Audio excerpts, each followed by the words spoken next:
nous avons tous les outils en main. Dans la plupart des pays, le solaire photovoltaïque est désormais la source d'énergie la moins chère. Le secteur des énergies renouvelables génère 3 fois plus d'emplois que celui des combustibles fossiles. Les énergies solaires et éoliennes sont les étoiles montantes de notre système énergétique.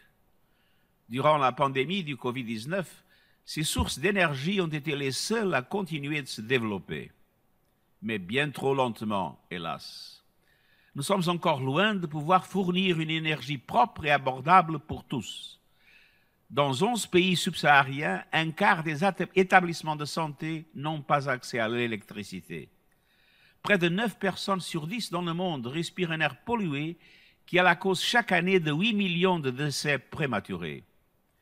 Les catastrophes naturelles, amplifiées par les changements climatiques, se multiplient et l'accès à des sources d'énergie propres et renouvelables est tout simplement une question de vie ou de mort. Il nous faut résoudre ces problèmes dans les 10 prochaines années. Et il nous faut commencer dès aujourd'hui.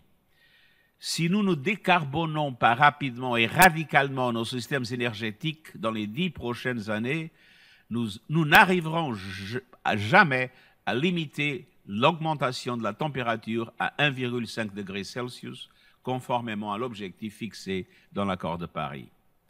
Ce serait un coup fatal pour les objectifs de développement durable, pour nous tous et pour la planète. Des milliards de personnes sombreront dans la pauvreté et la maladie, tandis que les écosystèmes dont nous dépendons seront anéantis. Il s'agit là d'une profonde injustice pour les générations d'aujourd'hui et de demain. Mais nous ne sommes pas condamnés à ce sombre destin.